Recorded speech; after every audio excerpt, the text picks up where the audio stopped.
Hi, this is Philip Wilson with Tropic of Canada. We are bringing you our new feature, Plant of the Week. Philip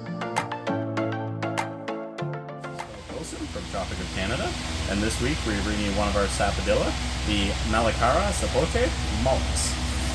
This Sapodilla, the Molix Sapodilla, is a robust plant, and it can tolerate many different conditions. One of them is freezing, but we don't really recommend it as you can lose a lot of your growth, any of the fruit that you have on it, and it can be wiped out all of a sudden, and then you're back to square one come next season.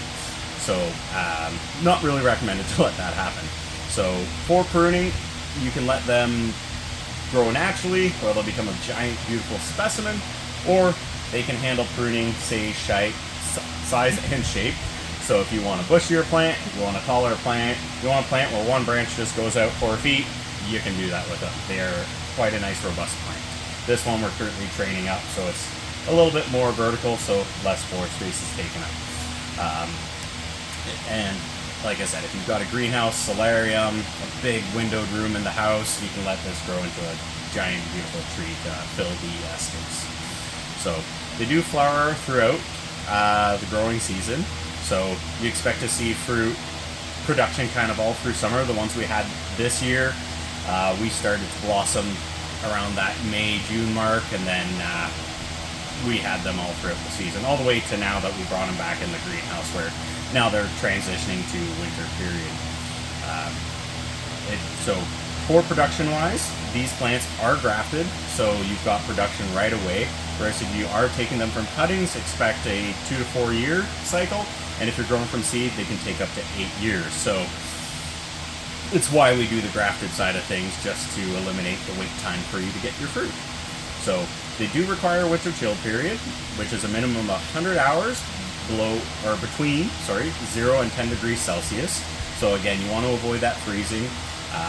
So inside a storage shed, because usually you're a couple degrees above. So right now for us, we're sitting in the single digits, and a lot of our plants are getting a good winter period right now, because we've got about a week of that 0 degrees.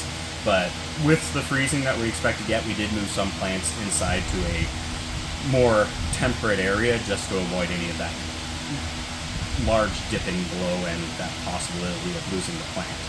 So you do want some light to come into the building, so a little bit of ambient light. If you've got a window in there, great, because you've got some ambient light for the plant during that chill period. You don't want it in total darkness.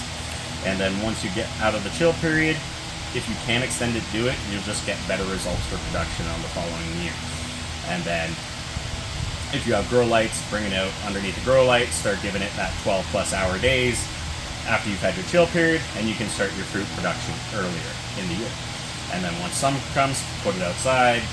No more reason to run up the electricity bill.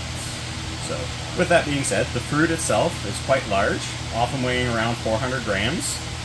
For our imperial people, that would be a bit over a pound and a half sort of thing.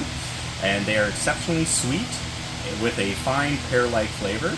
They can be extra juicy when they're fresh, and work well as juices, jellies, and jams. If you would like your own unique Sapodilla, which is a little bit more rare on the plant front, you can contact us either by phone or through our website at tropicofcanada.ca. And we are open throughout the year at our Rodney location by appointment only, so you can do that as well. And we would look forward to having you. Thank you.